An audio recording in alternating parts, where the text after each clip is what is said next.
যোৰহাট পৌৰসভাত এতিয়া একাংশ ঠিকাদাৰৰ ৰাজত্ব চলিছে। তেওঁলোকে মইমতালিৰে যিকোনো কাম কৰিব পাৰে, যেনেধৰণে মন যায় তেনেধৰণে লুণ্ঠন চলাব পাৰে। তাৰে উদাহৰণ ND24 পোৱাৰে পৰা এটা বাতৰি সম্প্ৰচাৰ হৈছে। আৰু এতিয়া মই সেই স্থানত উপস্থিত আছো, পুৰণা বাছ আস্থানৰ সমীপত। নৰ্দমাৰ ওপৰত স্লেব নিৰ্মাণৰ দায়িত্ব দিছিল এজন বৰুৱা উপাধিৰ ঠিকাদাৰক, আৰু তাৰ পাছতেই এই স্থানত সেই স্লেব নিৰ্মাণ কৰা হৈছিল। প্ৰথমে বাঁহৰ কামি দিছিল, তাৰ ওপৰত পলিথিন দিছিল আৰু তাৰ ওপৰত ঢেলাই দিয়া হৈছিল।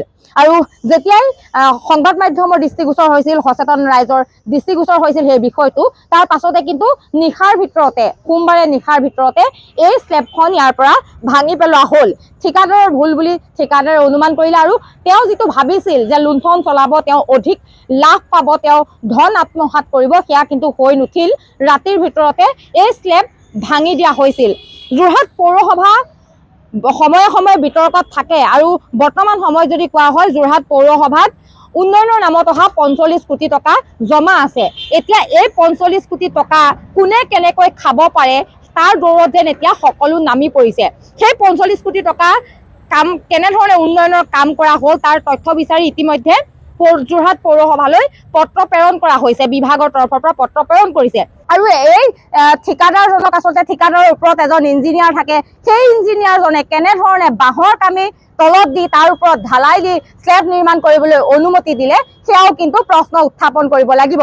আৰু বহুকেইটা প্ৰসংগ আহে, যিহেতু পৌৰসভাত এখন বোৰ্ড আছে, সেই বোৰ্ড মিটিঙত এই কামৰ নিবিদাৰ কথা কোৱা হৈছিল নাই, বোৰ্ড মিটিঙত এই সিদ্ধান্তটো লোৱা হৈছিলে নাই, সেই তেনেধৰণৰ বহুত প্ৰশ্ন আহে। আৰু এইটো যিহেতু 12 নং ৱাৰ্ডৰ অন্তৰ্গত নৰ্দমা নিৰ্মাণ কৰা হৈছিল, 12 নং ৱাৰ্ডৰ ৱাৰ্ড সদস্যগৰাকী এই ক্ষেত্ৰত তেওঁ আছে নেকি জড়িত, সেই প্ৰসংগও আহে। এই ঠিকাদাৰজনে যিহেতু কাম কৰিছিল, 12 নং ৱাৰ্ড সদস্যগৰাকীয়েও এই ঠিকাদাৰজনৰ লগত মিলি তেওঁ এটা ধন সৰকাৰ চেষ্টা কৰিছিল নেকি, সেই প্ৰশ্নও উত্থাপন হৈছে।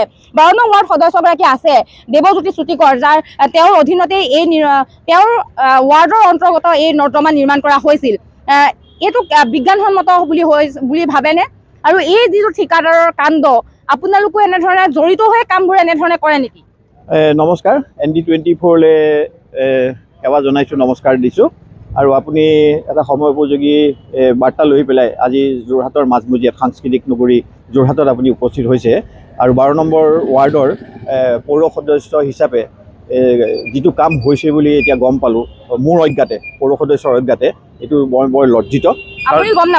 মই কামটোৰ কথা গম নাপাওঁ যিহেতু, আৰু এইটো বোৰ্ড মিটিঙত আমাৰ সিদ্ধান্ত হৈছিল নাই, সেইটো এটা ডাঙৰ কথা, প্ৰশ্নবোধক। গতিকে যিকোনো কাম যোৰহাটত কৰিবলৈ হ'লে, উন্নয়নমুখী কাম কৰিবলৈ হ'লে, যিহেতু এইবিলাক চৰকাৰৰ ধন আমি সময়মতে এটা প্ৰস্তাৱ ল'ব লাগিব, সময়মতে আমি চৰকাৰলৈ পঠিয়াব লাগিব। গতিকে এইটো এটা প্ৰস্তাৱ হৈছিলে নাই বোৰ্ড মিটিঙত, সেইটো এটা হাতৰ কথা। আৰু যিহেতু আপোনালোকৰ জ্ঞাতাৰ্থে মই জনাইছোঁ গুৱাহাটী ৰাইজৰ, যিহেতু ময়ো যিহেতু 12 নম্বৰ ৱাৰ্ডৰ, গতিকে আপুনি যিটো কথা কৈছে যে জড়িত আছে নেকি, কিন্তু এই কথাটো এটা বৰ ডাঙৰ প্ৰশ্নবোধক চিন হৈ পৰিলে মোৰ কাৰণে। কাৰণ যিহেতু গত 15 বছৰ মই এই 12 নম্বৰ ৱাৰ্ডৰ সেৱা কৰিবলৈ, মোক ৰাইজে সেৱা কৰিবলৈ সুবিধা দিছে। আৰু এই সুবিধাৰ জৰিয়তে এনেকুৱা নিকৃষ্ট কাম যি আমাৰ পৌৰসভাৰ যোগেদি হৈছে, আমি বৰ লজ্জিত হৈছোঁ, মই বৰ লজ্জিত হৈছোঁ। আৰু এই ক্ষেত্ৰত মই জড়িত নাই, প্ৰথমতে মই স্পষ্টীকৰণটো দি লৈছোঁ, যিহেতু মোৰ কোনো ইয়াত জ্ঞাতই নহয়। মই কামটো হৈ আছে বুলি নাজানো। গত 29 তাৰিখে মই অসম টিমৰ টেবল টেনিছ টিমটো, ষ্টেট টেবল টেনিছ হৈছিলে ইন্দোৰত, মধ্যপ্ৰদেশৰ। মই টিমটো লৈ গৈছিলোঁ, মেনেজাৰ হিচাপে গৈছিলোঁ, অসম টেবল টেনিছ সন্থাই দায়িত্ব দিছিলে। মই 29 জানুৱাৰীত ইয়াৰ পৰা গৈছিলোঁ। মই 10 ফেব্ৰুৱাৰীত ৰাতি আহি ইয়াত পাইছোঁ। আৰু 10 ফেব্ৰুৱাৰীত ৰাতি অহাৰ পিছত যোৱা ৰাতি যেতিয়া মোক পেপাৰে ফোন কৰি পেলাই ক'লে যে আপোনাৰ ৱাৰ্ডত এনেকুৱা কাম এটা হৈছে, বাঁহৰ কাঠি দি পেলাই, কামি দি পেলাই কোনোবা কণ্ট্ৰেক্টৰে ঢালাই কৰি আছে, পৌৰসভাই এইটো কি কাম কৰিছে, আপোনালোকে কেলৈ এনেকুৱা কাম কৰিছে। মই তেতিয়াই বৰ লজ্জিত অনুভৱ কৰিছোঁ। আৰু যিহেতু যোৰহাট এখন সাংস্কৃতিক ৰাজধানী, যোৰহাটত এনেকুৱা কাম যদি নিম্ন মানদণ্ডৰ কাম হয়, আৰু চৰকাৰৰ পইচাখিনি যদি সদব্যৱহাৰ নহয়, আৰু এই যিখিনি কণ্ট্ৰেক্টৰে কাম কৰে, এই পইচাখিনি সদায় ৰাইজৰ পইচা, এই ৰাইজৰ পইচা যদি এটা PR ডিপাৰ্টমেণ্ট, পৌৰসভাই জনসংযোগ ৰাখি পেলাই যদি সদব্যৱহাৰ নকৰে, তেতিয়াহ'লে এইটো বৰ দুখৰ কথা।